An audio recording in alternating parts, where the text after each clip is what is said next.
So today, our next panel is titled Special Feature, Universal Studios Hollywood, Halloween Horror Nights.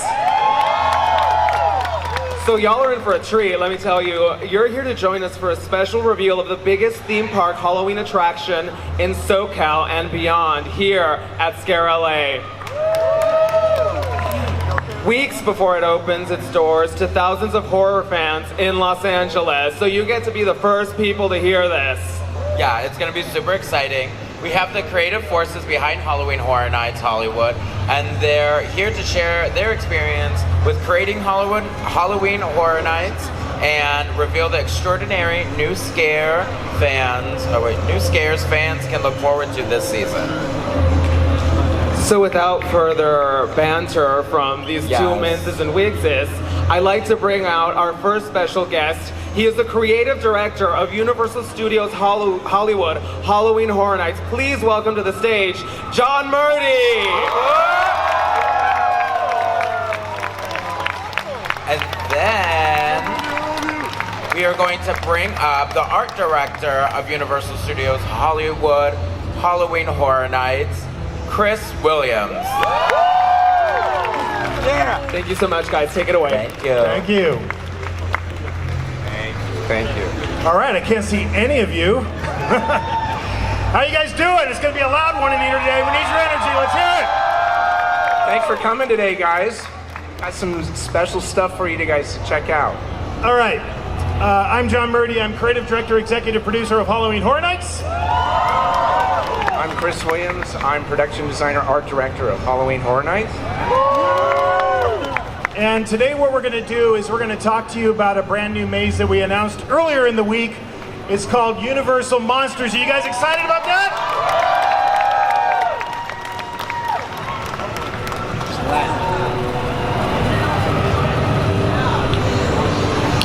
Monitor down front. No monitor. Doesn't look like behind either. All right, I'm going to need your guys' help because I can't see a single thing that's in front of me. Can you guys see the screens? Yeah. Is there anything on that screen? No. All right, let's talk about the monsters for a little bit. All right.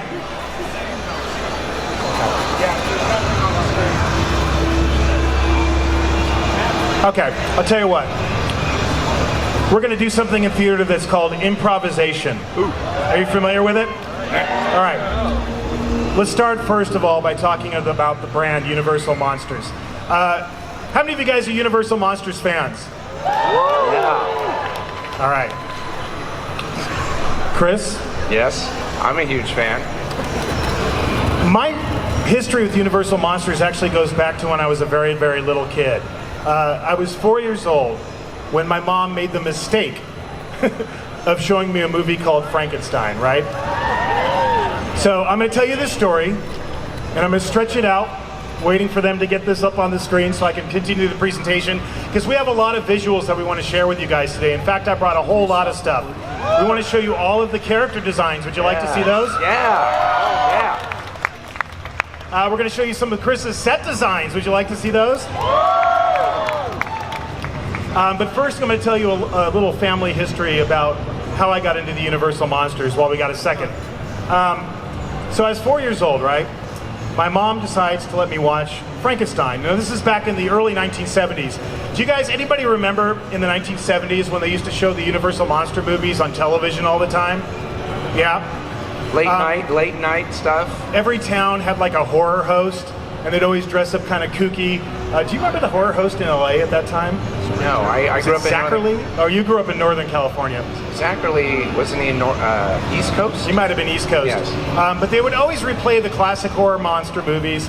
And as a kid, I was parked down in front of the TV watching Frankenstein. And when the movie ended, my mom came into the room, found me on the couch, huddled in a ball, crying my eyes out.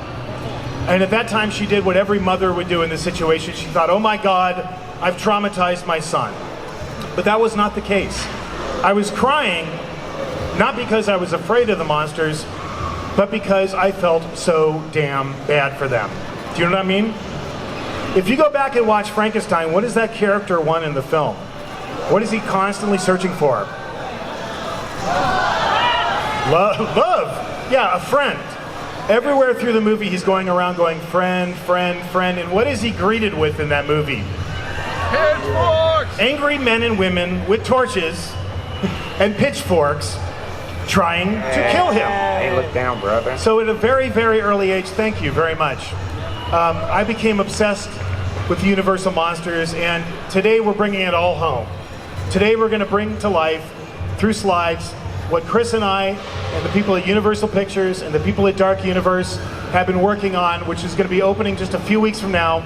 Universal Monsters, music by Slash. Let's go. All right. First of all, let's talk about what we're dealing with.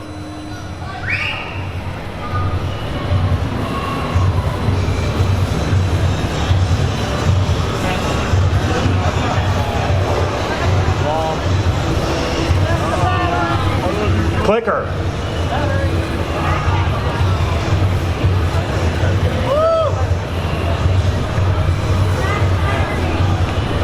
Check the batteries. That would be a good idea, wouldn't it?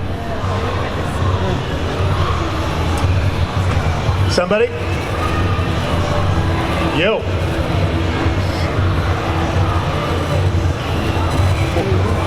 Blinker's not working! Yeah.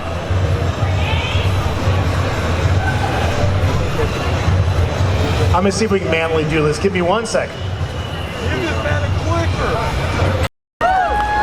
To quote The Exorcist, the power of Christ compels you. The power of Christ compels you. The power of Christ compels you. As I was saying, these are the movies that we're dealing with for Universal Monsters. They run the gamut from some of the first movies ever made in the silent film era up to the Wolfman in 1941. No creature. Before we get into the maze, I just wanted to acknowledge, Universal Monsters has a rich, rich legacy. Obviously, there's all the actors that starred in these movies, but there's 3 people in particular that, to me, are kind of the unsung heroes of Universal Monsters. The man on the screen is Jack Pierce. Who's Jack Pierce? Who's Jack Pierce? Makeup artist, that's right. Jack Pierce did the makeup. You can tell him, Chris. Oh yeah, he did the makeup for Frankenstein's monster, as well as the Mummy, as well as other characters. And as a kid, I knew who he was actually, and he was really super. As a kid, very inspirational to me, as well as others in the makeup industry. But he was somebody who's very special, a true visionary. Yeah, and Jack, the kind of makeup Jack did was out of the kit. Meaning everything, there wasn't molds, there wasn't foam latex back in those days. Everything had to be created out of the kit. And he worked on the Universal Monster movies from Frankenstein, Dracula in 1931, all the way up through the Wolfman in 1941. And what did he do at the very end of his career? Does anybody know? What was the last thing Jack Pierce did? Mr. Ed. Do you know the TV show with the talking horse? That's the last thing Mr. Pierce did before he died. So we wanted to give it up for Jack Pierce, a true monster hero, never to be forgotten. This man, James Whale. Who's James Whale? Director, that's right. James Whale directed Frankenstein, The Bride of Frankenstein, The Old Dark House, The Invisible Man. He was one of the most influential people on molding and sculpting and creating these movies that we all know and love. A lot of these people had tragic endings. James Whale ended up drowning himself in his own swimming pool in the 1950s. But today, everybody remembers James Whale as the director of Frankenstein, The Bride of Frankenstein. So give it up for James Whale. Yes. And last but not least, probably the least known of all these guys, Carl Laemmle Jr. Does anybody know who that is? Yes, sir. Carl Laemmle was the founder of Universal. He gave the studio over as far as the running of the production to his 21-year-old son, Carl Jr. And he is the guy who had the idea to make Dracula, Frankenstein. He championed all of those films. Universal lost the studio, or the Laemmles did, back in the late 1930s. He never made another movie again after he left Universal. 40 years. He actually died on the exact same day as his father. 40 years to the day that his father died, 1979. But from the time he left Universal, he never made another movie again. So give it up for Carl Laemmle Jr. Without these 3 guys, these movies would never have been made. After the movies came out, what happened? They came on television, and in the 1960s, there was this explosion in pop culture. It was called Monster Mania. And up on the screen, you can see some of the toys. I don't know if any of you guys remember. Did you have any of these? Yeah, absolutely. Some of the Aurora models as well, absolutely. And are they not cool? I mean, it's really cool back then, but, you know, even today, the consumer product stuff I think is really cool too, actually. And, you know, like the Mummy Soakies, I took baths in the early 1970s with the Mummy Soakie. I had all of the Aurora monster models when I was a kid until the 4th of July when my brothers blew them all up with M80s. And then years later, I took them an original Creature, the Black Lagoon Aurora monster model, and said, see this? This is worth $1,000 now. You blew it up with fireworks. But this is the world that Chris and I were born into. This is the world we grew up in. There was a monster craze going on at the time, and whoop. Now I'm thinking I shouldn't have quoted The Exorcist. There we go. That's me. That's my 4th birthday. I told you guys the story at the beginning about how I saw Frankenstein when I was 4 years old. What's in the picture? An Aurora monster model for the Wolfman right next to me. After, you know, I saw my first monster movie, I couldn't get enough. I had to see all of them. I'm sure you were the same way. Do you remember the first time you saw a Universal monster movie? Yeah, I do actually. You know, I was like 4 or 5, and at my public library, which was like a really old 4 or 5 story building, and they had all the creepy books at the top, at the 5th, where it had all the creaking and everything going on. What I would do actually is my dad had an 8mm projector, and I would rent little 8mm reels of the classic monsters, and it would be just a mishmash of a bunch of different stuff, but I would rent those from my public library, and on Friday and Saturday nights I'd have my own little creature feature show at night in our living room. Then how about Halloween? Because when I was a kid... Yeah.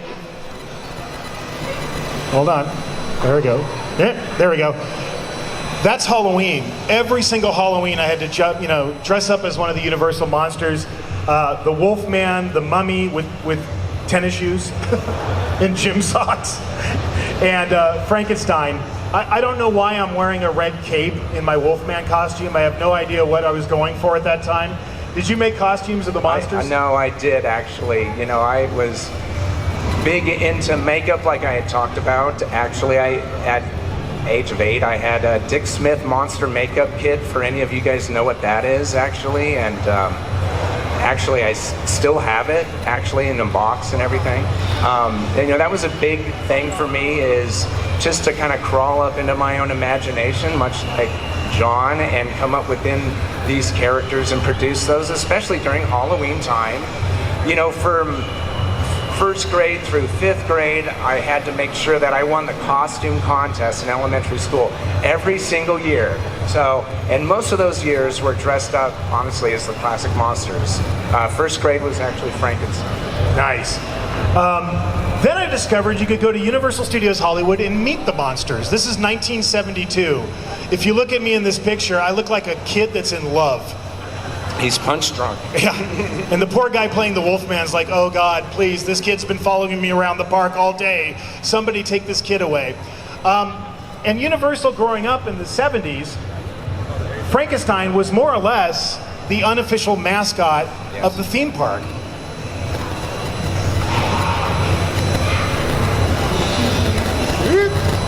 Come on, come on. You can do it. God.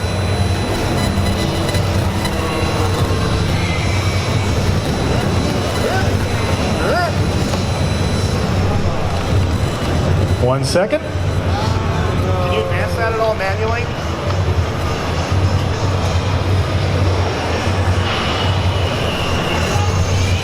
Advance the slide manually, guys. Crashed on you?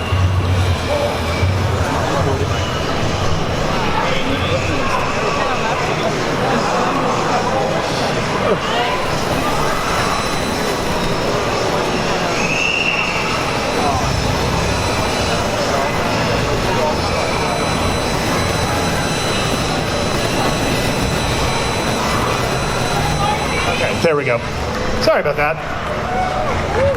As I mentioned, Frankenstein became the unofficial mascot of the theme park when it started in the 1960s, and he had a son. This is called Frankenstein Jr.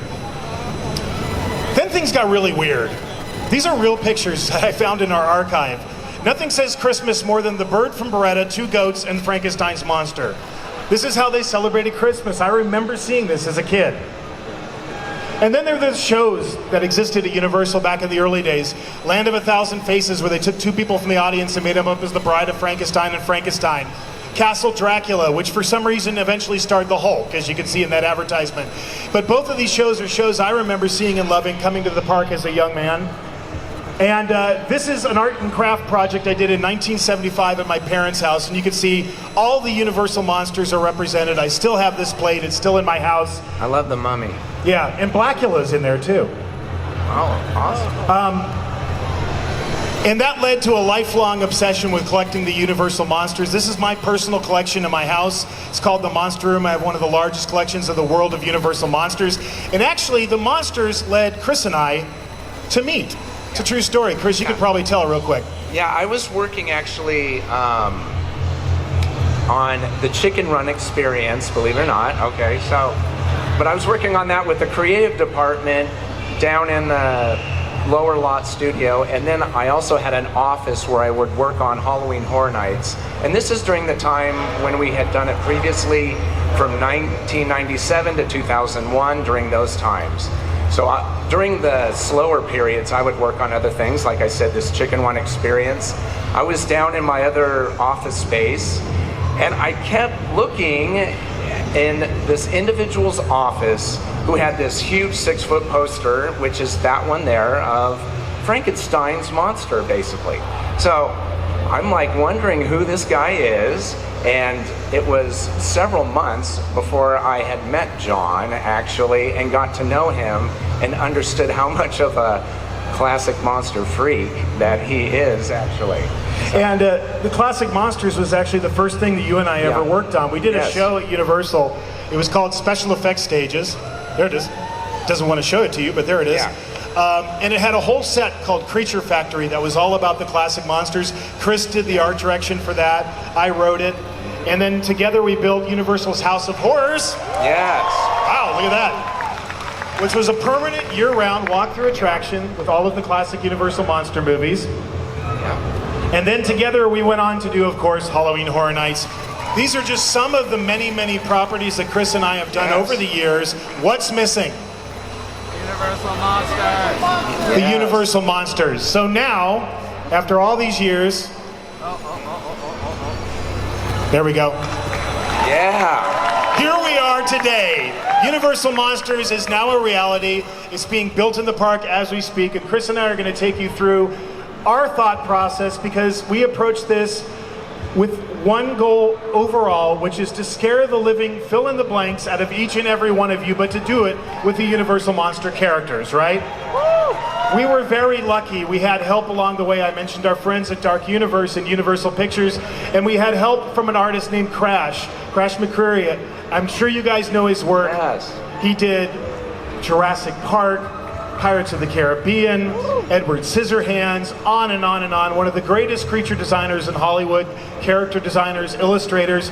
He designed our key art. That's Crash's work. Yeah, we're very fortunate to be able to have him work with us on these 3 characters for us, actually. So let's start, shall we? Yeah.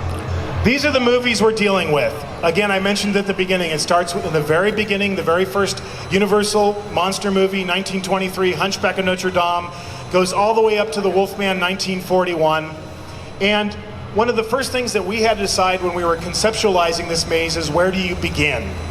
And of course, if you're going to do a Universal monster movie, I think you begin, much like As Frankenstein begins, in a graveyard. So Chris and I always do a ton of research whenever we're doing something like this, and our research led us to Highgate Cemetery in London. Yeah, and you know, you can see a lot of this in respect to our inspiration that we're looking at doing, actually, and vines around statuary and big, large tombstones as well. One thing that I look at that might be a little bit different, because there's a lot of greenery in here. A lot of what you'll see is more dead foliage, more yellow, more gray, leafless trees, that kind of thing. So really enhance that look and set a certain tone right off the beginning in our cemetery. So your maze experience is going to begin in the cemetery, but it's not just any cemetery. It's a cemetery where all the monsters are buried, right?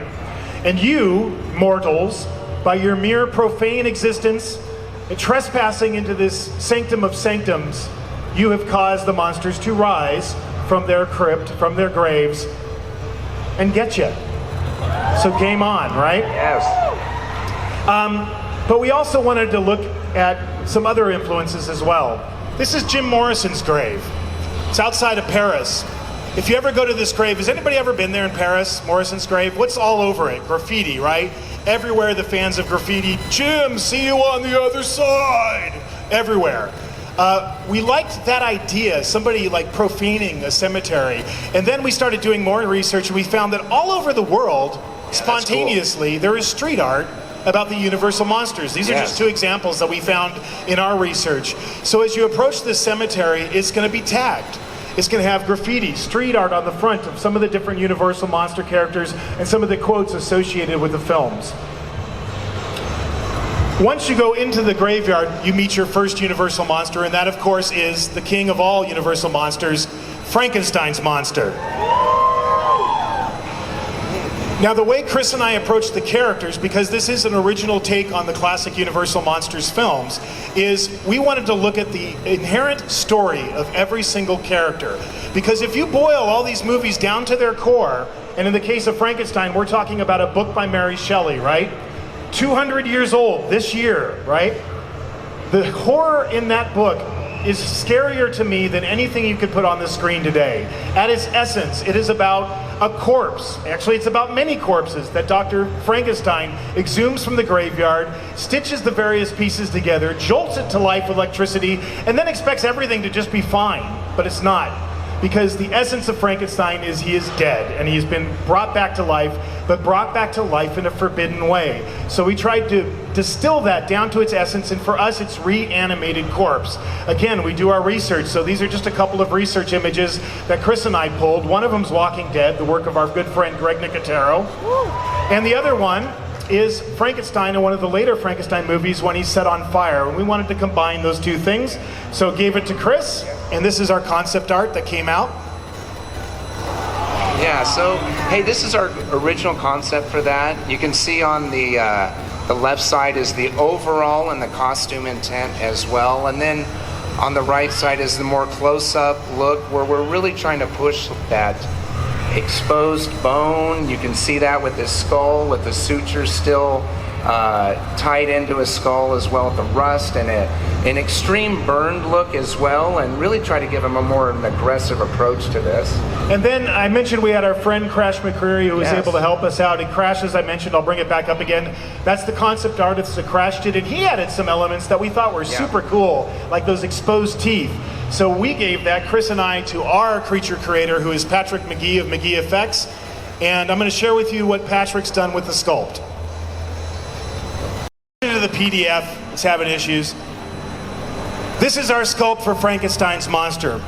Yeah, you can see where we've got like that extreme burn look to it, and kind of like this dislocated jaw with the exposed teeth, and we're gonna put in there like a dead eye, you know, because like what John was talking about, you know, he is essentially a zombie, and we're really just trying to pull all those and accentuate those specific features, like the flat top head and the bolts as well.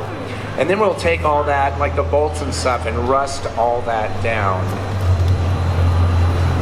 After you go through the graveyard, you come to the cemetery, you find an entrance to a crypt, you go inside the crypt, much like they did in Bride of Frankenstein. Outside of the crypt, there are statue characters. Oftentimes, Chris and I have done different gags over the years with Horror Nights called living statues. This is a variation on the living statue where, Chris, you can't even see this one's face. Yeah. Comes to life, comes after you, you go further into the crypt. And this is what I mean when I say Frankenstein at its core is as scary and disturbing as any modern horror film. Do you guys know who this little girl is? Little Maria. Maria, exactly right, little Maria. In the film, Frankenstein is playing that game with Maria by the lake where they're throwing flowers in the river. and they run out of flowers. So what's he do? He picks up Maria, he throws her in the lake like a child because he can't understand. She drowns, her father picks him up in his arms, runs through the town crying. So we thought for this maze, this is Maria's crypt that we're going into.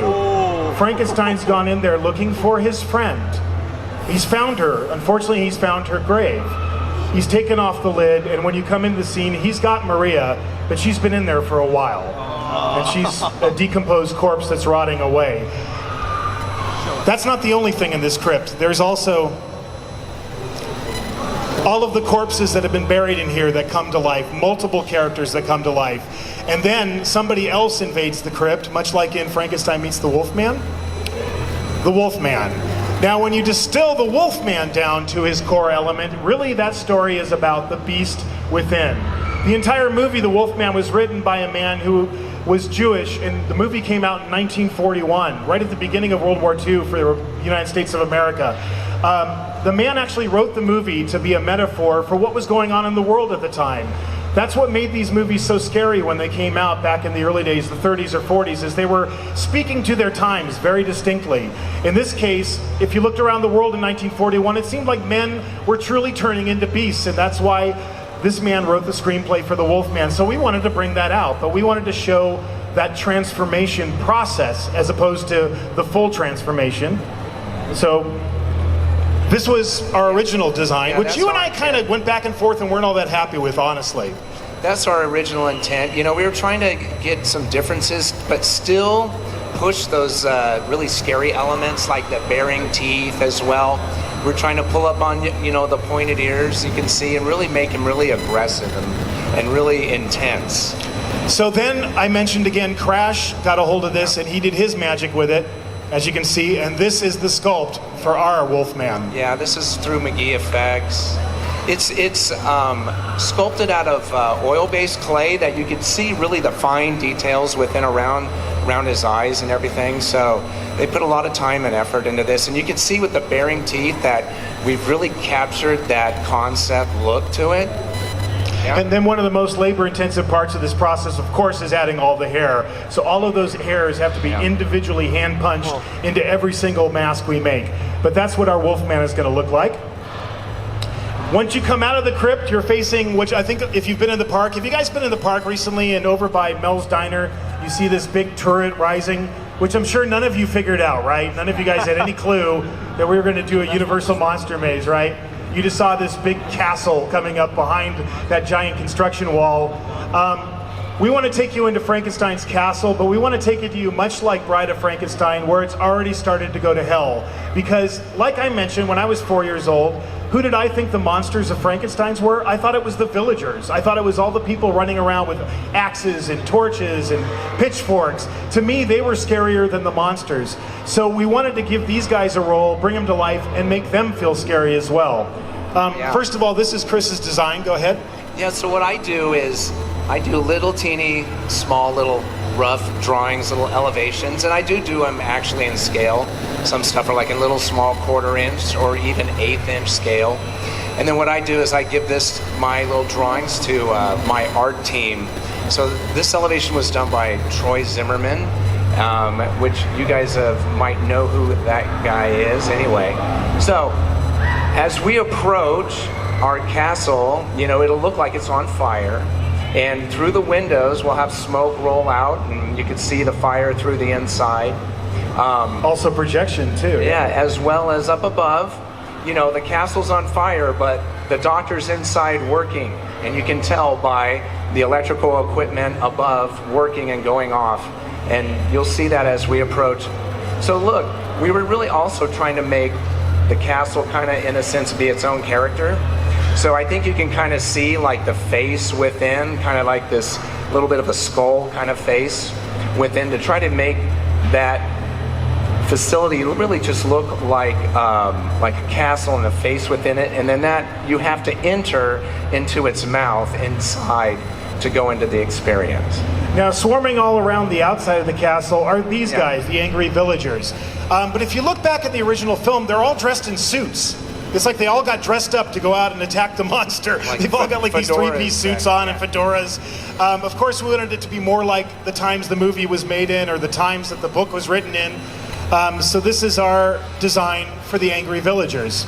Yeah, we were just really trying to get a rough kind of peasant look, but then really make them extreme on the face. These guys will be wearing prosthetics, and then we've got some really long, crazy beards for them, and really try to push the age, but make them very scary. Yep. You can see that. And then once you go into the castle, it's all on fire. The beams are falling down. You get attacked by Frankenstein again. Frankenstein, in fact, is the character you're going to see the most in this attraction. But then you come into an area where it says vault, and you enter inside. And it's a film vault. It's literally a film vault. It's the place where all of the monster movies are stored. And what the villagers are trying to do is to burn it all down. They're trying to destroy the Universal monsters. There's actually a screen set up with an old projector, and on that projector we're going to be projecting the original theatrical trailer for Frankenstein. And then the monster is going to bust through the screen and attack you.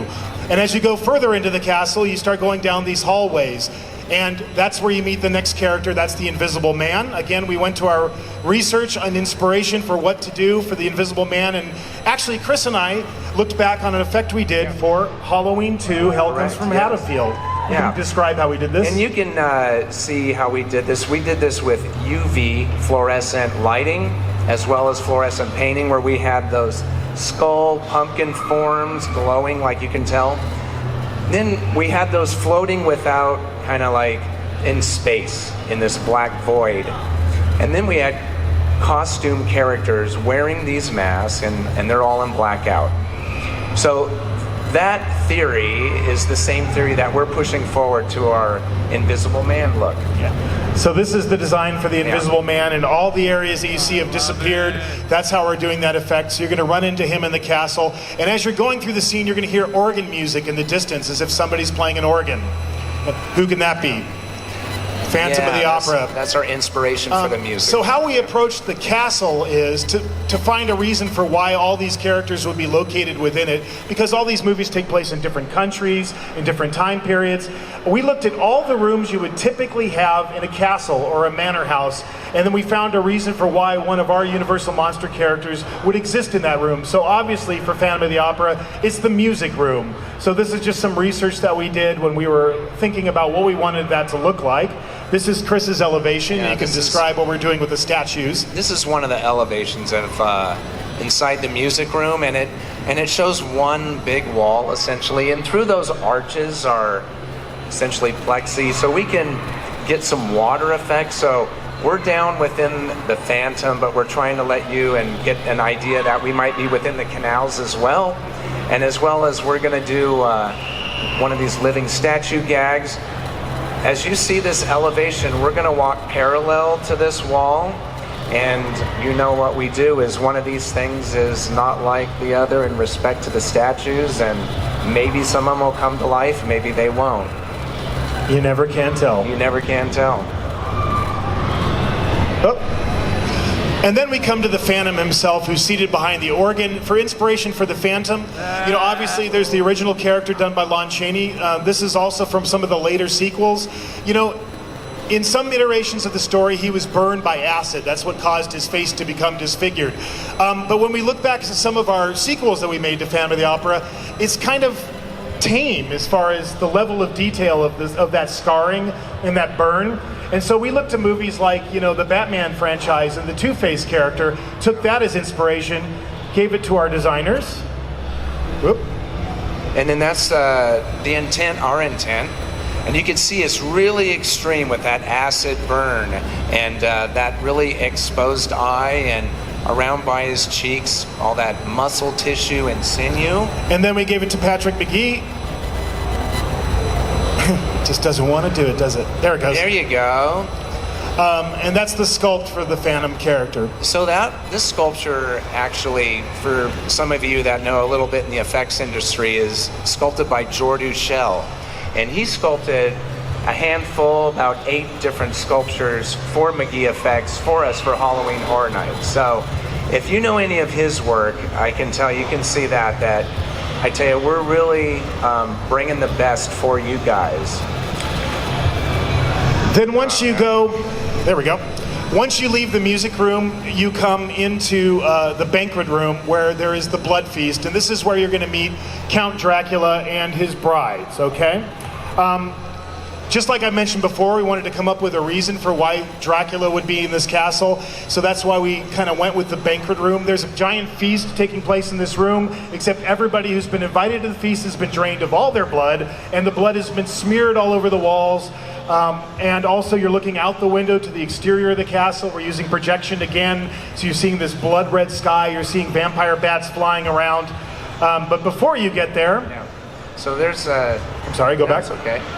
There's some drawings on that. You know, we're going to use a lot of blood. And so I tell you, like last year... Are we going to use a shining level amount of blood? Amount in the elevator. We used, when you guys went through that was 8 gallons. 8 gallons of blood in there. And so we're going to use the equivalent. If you look on the ground plan, around the table, you see that squiggly line. Basically, that's our blood line on the ground. And that's just on the ground. You're literally going to be walking through blood to get through the room. Yes. For the character of Dracula, for the inspiration, we thought about him like you would think about a meth addict, honestly. If you think about somebody who has an addiction, like an addiction to meth, they show that addiction on their face, don't they? Right. Dracula and his brides have the same addiction. It just happens to be a different drug of choice. For them, it's blood. They're addicted to blood. So we wanted to show that on their face by making their skin like semi-translucent and showing every single vein that's in the human face through that skin, which will be part of the design of the mask. And how to do that and how we achieve that is doing a mask out of silicone, actually. And we've done those lately, and you guys have seen those. And by trying to get a translucent skin look, we can get those veins to look as though they're underneath the skin. And then for the design of Dracula, this is what our artist came up with. But again, we had Crash working with us too, so we took that a little bit farther, and that's the sculpt. That's the finished product of the sculpt. There's also Dracula's brides. There we go. One more. And in the original film in 1931, they're pretty much like these fanatical followers.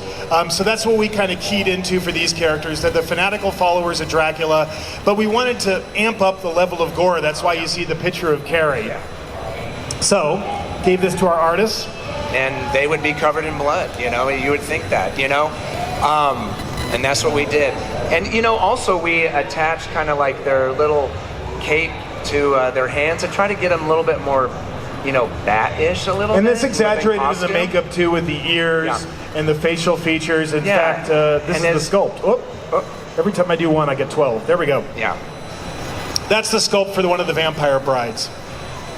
And then once you leave that scene, you come to the collection room. You know, if you've ever been in a castle, oftentimes they have a room where they collect everything that they've pillaged from all over the world, suits of armor, oftentimes there's Egyptian artifacts. So we wanted to build a collection room that has sarcophaguses in them, but also, and there's an elevation for Chris that shows the sarcophagus, and then there's a table in there that's like part of an archaeological dig. Yeah, we made a table. One of our prop guys, Luis Rodriguez, made this table. You'll see it when you get in there. It looks really cool. And, you know, most of the time, we put a ton of furniture in. You can see that long wall with the sarcophagus, and it's kind of bare for a collection room. But to be totally honest with you, nowadays we've got so much cool furniture and cool prop pieces at our warehouse. You know, we just left it bare, and then we went and did a shopping trip at our warehouse where we picked out certain specific pieces that would go in here, as well as furniture that we can house more of the collection. So this will be like an Easter egg section of the maze. As you're coming through, you'll try to find the scroll from the mummy and all of the different artifacts that are associated with all the Universal monsters. But you'll also see specimen displays of like spiders and insects, and of course that means the character of Renfield. He's also in the room. But for the mummy, what we really wanted to key into is mummification is not a happy thing. It's an incredibly painful way to die. If you know anything about ancient Egypt, all the things they did to you in the process of burying you alive was horrific, and that pain should show on your face. So Chris and I did a lot of research with mummies, as you can see.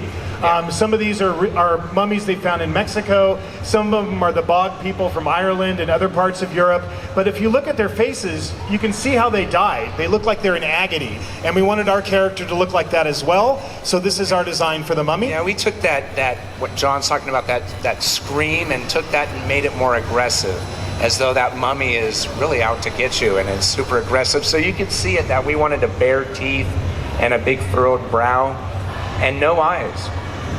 And this is the sculpt for the mummy that's being done by McGee Effects right now. I think, is this your new too? Yeah, and if you really look closely, look at all that leathery work, looking around the texture around its cheeks and stuff.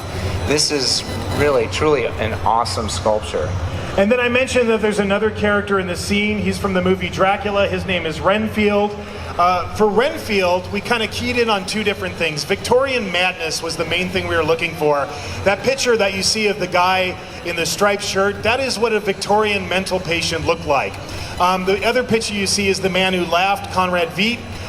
We really liked that crazy, exaggerated smile from that early film. So we combined those two things together to give us our version of Renfield, which looks like this. And you know, Renfield, he doesn't prey on humans like Dracula and his brides do. He eats insects and small rodents. So if you look closely in his hand, he's got a rat that he's literally ripped in half, and he's in the process of devouring all of the blood from the rat. So it's staining his face and it's all over his clothes. So he also has a little bit of a Joker feel to him as well. And this is the sculpt in process for Renfield. And we're really getting that bug eye look, that crazy eye. And then we'll go ahead and paint those eyes, and then we'll cut a slit above for the performer to see out, much like our Walking Dead mask that you guys have seen in the park. And then we're coming towards the end of the maze at this point, so we're heading towards the lab. And as you're heading towards the lab, you're hearing all of the trademark sounds coming from the lab, the sounds of all of the electrical gadgets going off, the thunderstorm happening. You still hear the villagers outside trying to burn the place down. You're hearing the classic lines from Frankenstein, "It's alive, in the name of God, now I know what it feels like to be God." And in the research for how we wanted this to look, these are some of the images we pulled. Obviously, the image of the black and white image is the electrical gadgets from the movie Frankenstein. But we noticed in certain parts of the world, they have a really haphazard way of doing electricity. I think this is from either Bangladesh or India, but this is like a telephone pole outside somebody's house. And you can see where the wires are just strung everywhere. And we thought in the early days of electricity, they wouldn't be that neat. There should be wires that are just going everywhere in Dr. Frankenstein's lab, because it is the birth of electricity. So, this is just one wall elevation, also getting those trademark windows, Chris. Yeah, just taking a little peek of that. And it is the trademark windows, you know, as kind of that German impressionistic style for those times in the 30s, that we pulled all those little bit of angles and such and created those windows very similar to what you see in Bride of Frankenstein as well. And then we run into Dr. Frankenstein's assistant, which the inspiration, in addition to Igor and Fritz, who was the hunchback character from the original Frankenstein, we pulled in the Baron from Dune as an inspiration, because really the core of this character is physical deformity. So we wanted to see that not only in his hunchback, his broken neck, but also that his face should be just repellent and grotesque. So we gave him all these crazy boils. Whoop. It's like trying to get it to stop on a dime. There we go. There we go. Yeah. That's the artist rendering, and then this is the sculpt. Oh. There we go. That's a great expression. Really great. And he tries to stop you before you get into the lab proper. But once you step inside the lab, that means you're going to meet, from Frankenstein, Dr. Frankenstein. The inspiration we took for that, of course, was Colin Clive, but also the way they dressed. You know, and if you're a gravedigger back in those times, it was a messy job. You were going to get gore all over you, you're going to get mud and dirt all over you, and we wanted to show that as well. And we also just liked the bug-eye expression of Brad Dourif from Lord of the Rings. So we took all of those things, melded them together, and there we go. And that's our artistic rendering for Dr. Frankenstein. That's going to be a face character, so we're casting that to type. And then for the bride. Here. Truly is possessed. There we go. The inspiration we took for this is kind of the Black Dahlia scene that we did for American Horror Story, and also some of the dismembered gags we've done for Texas Chainsaw Massacre. We wanted you, when you walked into the lab, we wanted you to see Dr. Frankenstein in the process of trying to assemble the bride before the crazy villagers with torches burned the whole place down. So we're doing a magic illusion gag, and you could probably explain, Chris, how this works. Whoop.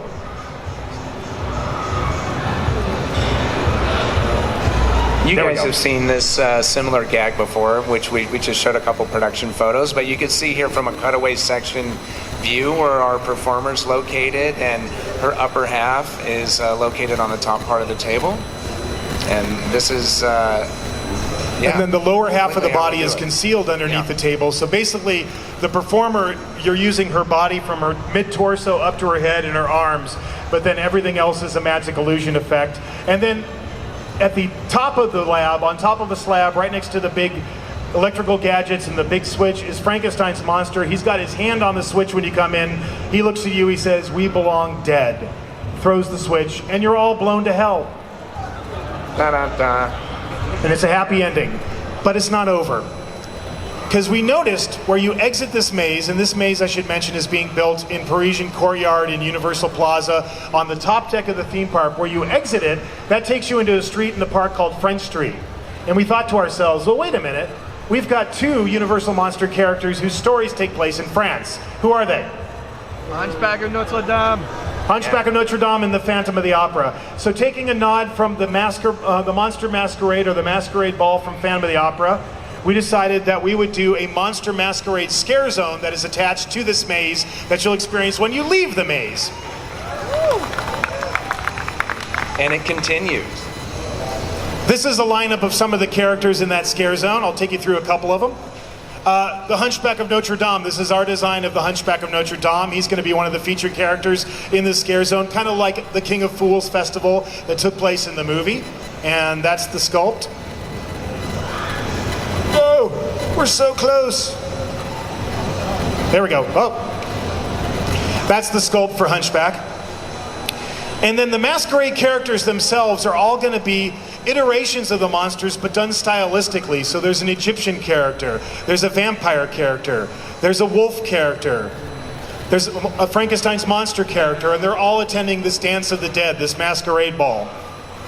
And then proceeding over the whole thing is the Mask of the Red Death version of the Phantom of the Opera, except he is a still walker about 9 feet tall. And he's going to be presiding over the whole thing, and that's the Universal Monsters Maze. And you know what? You guys have been so patient and so cool that I need to pay you back, because you guys had to sit through all these interruptions and all these distractions, and I want to make it up to you. Is that cool? Can I make it up to you? Hey, that's a good makeup. We have a friend. His name is Slash. And we'd like to invite Slash and Stacy Quinalty, who worked on the music for Universal Monsters, to join us up on stage. Gentlemen, if you would be so kind. Ladies and gentlemen, Slash.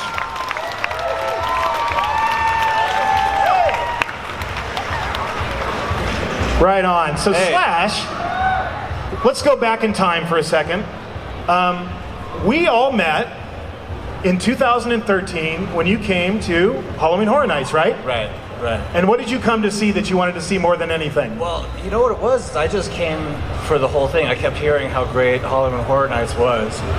So I finally came down there, and then you and I met, and we went to the Black Sabbath maze. And the thing I remember the most is I put these on. It was the 3D glasses. Yeah. And I was like, what the fuck do I need 3D glasses for? Anyway, but we went in there, and he saw how I reacted. It was the coolest fucking thing I'd ever seen. That Black Sabbath maze was amazing. Can I quote you at the end when we came out? Do you remember what you said? It was the first time I'd ever made audible sounds of elation, I think.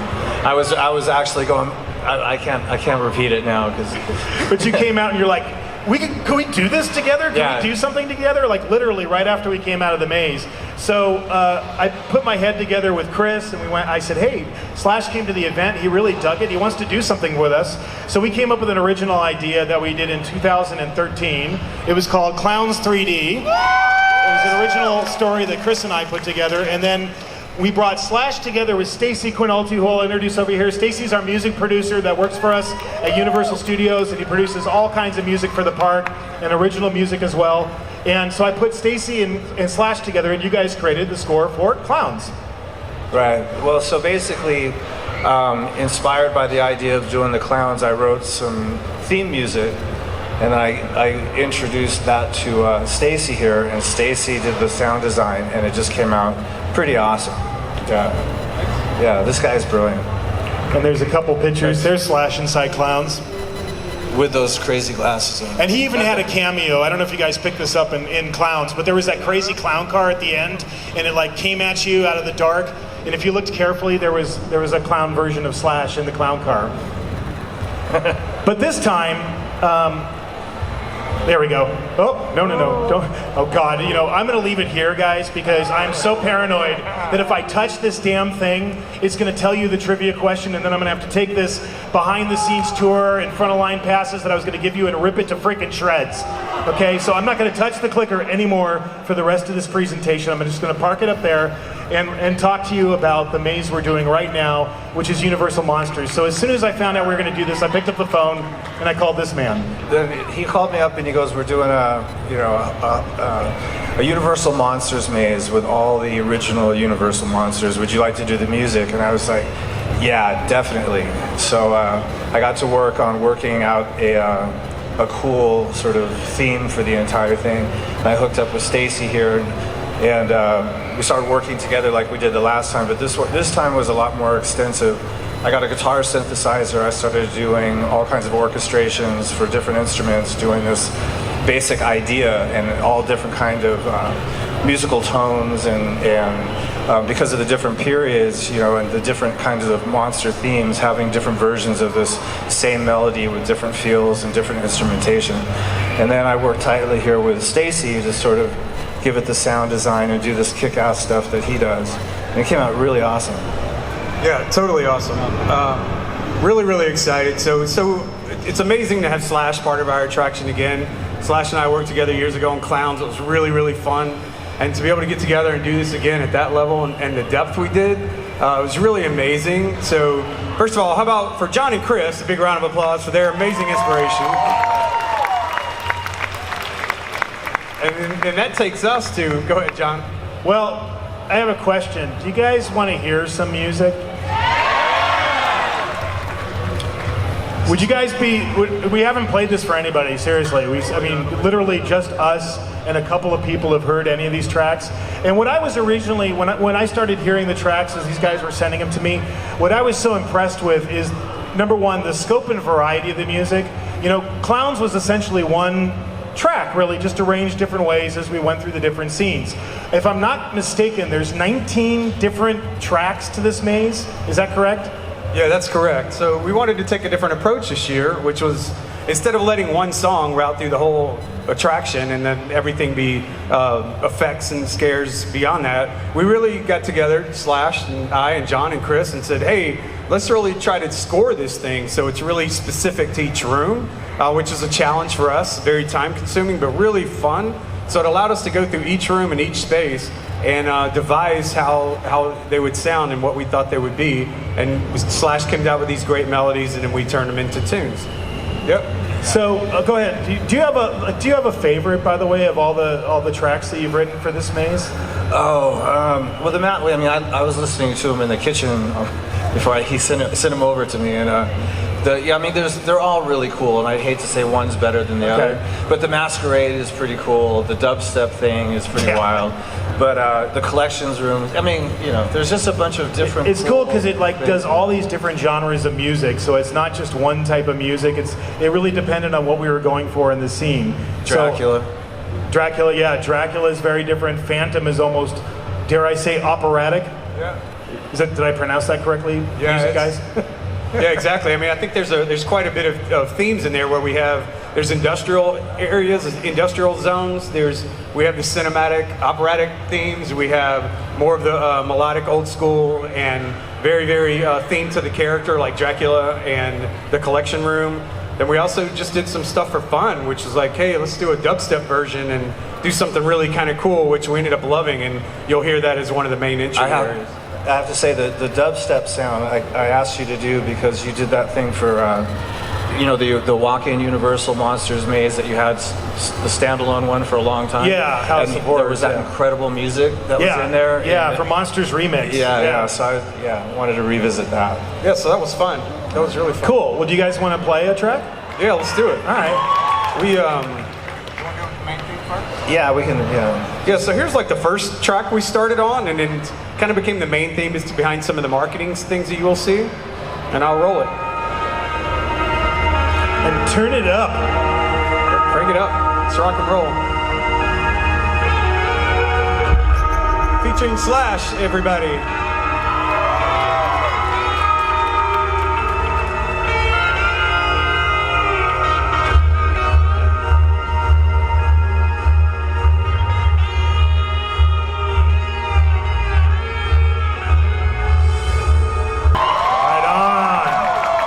So I have to ask a question, like, hey, that's cool. Give it up for him, man. He's the guy. So inspiration-wise, like on the songwriting side, obviously I sent you, what I wrote, and I sent you the designs that Chris did, but is anything else enter into it when you're trying to decide what to do for a certain scene like the one we just heard? Basically, I mean, like so this opening theme was just to establish a melody that really fit the whole thing, and then for every sort of character or different room, just sort of trying to find the right kind of instrumentation that would fit the vibe of going into that room and really being absorbed in that environment. And the ideas that you gave me were inspiration enough to be able to do all that, and also because I'm such a huge fan of all the horror, the Universal Monsters, so it was easy to go there. You guys got to understand too, like, we all talked about how Chris, and I grew up as big Universal Monster fans. The minute, like, you get to know Slash and you walk into his studio, it's a big, huge Bride of Frankenstein print. The first thing you see when you walk inside, I think your screensaver is Frankenstein. Yeah, it's Frankenstein with Maria. Yeah, exactly, with Maria, yeah. So we all grew up roughly around the same time. We're all huge fans of this property and this amazing brand and its legacy. How about Stacy? Like, pick another song that maybe is like different or departure from what we just heard. Yeah, so what we did do is we divided some things up by. Today I just have some categories, so you can kind of get a feel of what we did and how it varies throughout the attraction, which is something really unique to us at Halloween Horror Nights and something we found really fun. I think Slash and I building these things and the great ideas that he had. So. This is a sample of some of the industrial zones that you'll get through, some of the transition rooms, some of the entrances right here.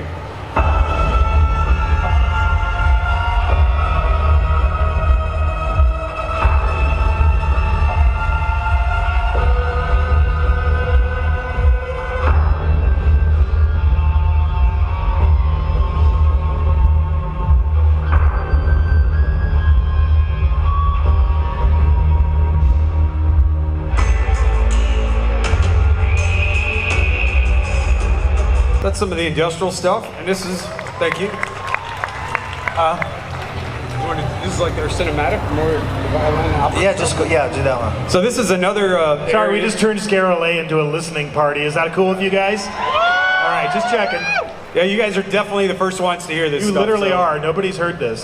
No one. My boss hasn't heard this. Yeah, exactly. So this is more of our cinematic and type of operatic stuff we use because Phantom of the Opera and other elements like that, we thought it'd be really fun to take a different twist and a different approach.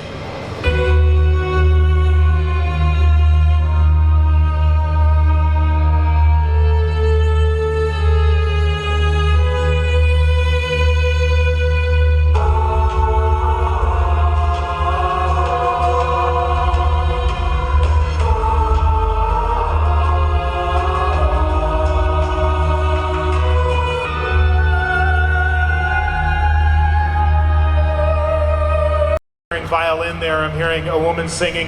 Is that your guitar through the synthesizer? Yeah. Okay. Well, because I play a guitar, obviously, but I wanted to. I've heard you play guitar. And I found a piece of equipment that I could do all the different instruments that I wanted via the guitar. Although I did play some piano on some stuff. That's really cool. I play piano like I type. It's all ding. Yeah. Yeah, so Slash would do a lot of things with the MIDI guitar, which was really awesome. It was different for us this time, so we were able to take it and reassign it and reconstruct new and really interesting things, which was fantastic. We also decided to use the guitar as more effects within the attraction.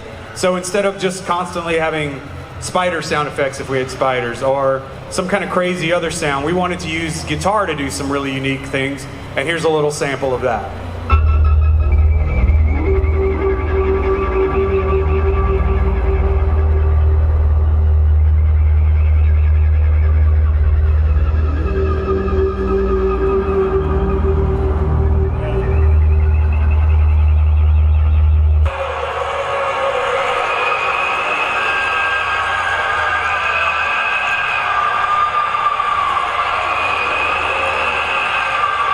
So that's a lot of guitar there. I've been transformed. Transformed. You'll recognize these when you walk through the maze. And then one other thing we really wanted to do that Slash came up with some brilliant ideas was taking some old school twist onto the new themes. And so if it's Dracula, we really wanted to take this Dracula approach, which Slash just came up with some awesome counterparts to work with that. And the same thing for the collection room, where we wanted to add a little bit of Egyptian flair, and this is where we came up with. Here's those two samples.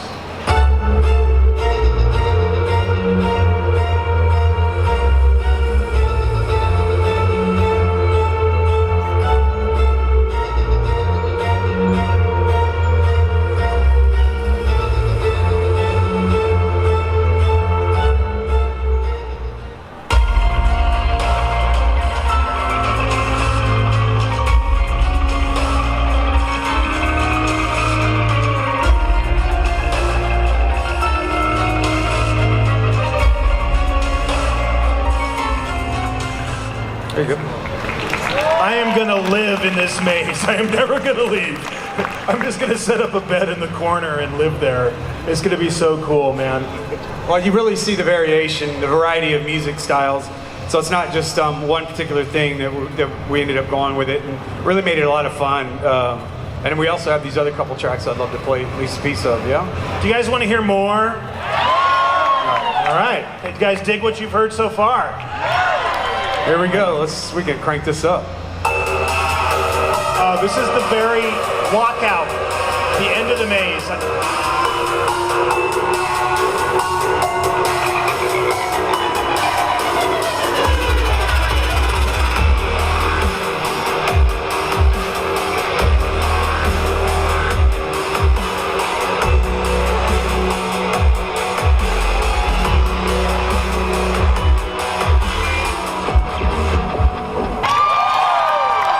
If anybody's told you this before, but you're pretty good. I think you can make a career in this. You might want to look into it.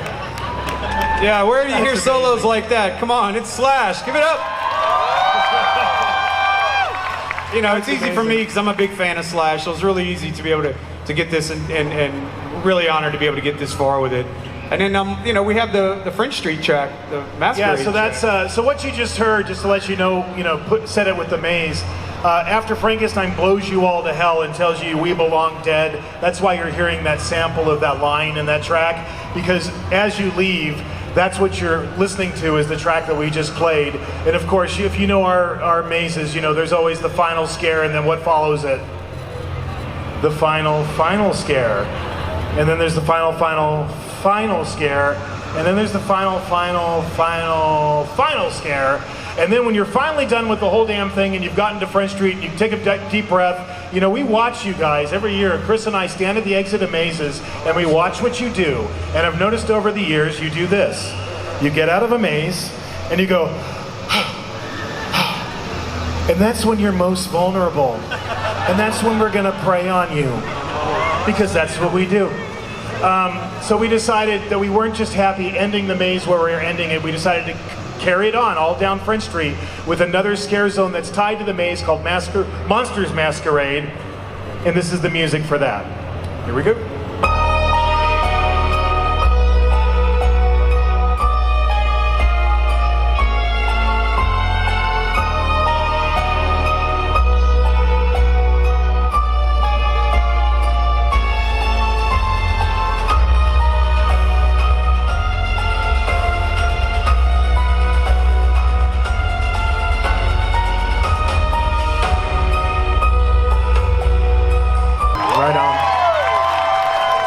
up for Slash, ladies and gentlemen. Awesome. Stacy here. And Stacy Quinolte, yeah. Stacy, our producer. We're a good team. That is a lot of hours in the studio putting all of that together. So once again, give it up for Stacy Quinolte. Thank you all. So we're going to end this thing right now, and I wanted to thank you guys so much for putting up with all our fits and starts and beginning and stopping and beginning and stopping.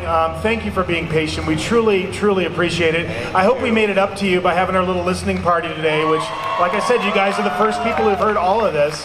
Do you have any closing comments before I give away some tickets? I mean to put you on the spot, yeah. No, I'm really excited about it, and this has been a blast to be able to work with this team right here is amazing. And I love Halloween Horror Nights. It's one of the best things around, and so it's just cool to be part of it. All right. Now again, I'm afraid to touch that because I'm going to blow this. But we do have this certificate here. I'm going to read it to you. Congratulations. It says, you are invited to experience Halloween Horror Nights at Universal Studios Hollywood with 2 complimentary Universal Express tickets. And in case you don't know, that is the new name of Front of Line, Express. So 2 front of line tickets, including the event admission, which is good because we shouldn't just give you front of line tickets without event admission. That would suck. And exclusive behind the scenes maze tour, which will probably be this maze. How's that sound? Anybody want to win that? All right. So I have devised an evil trivia question.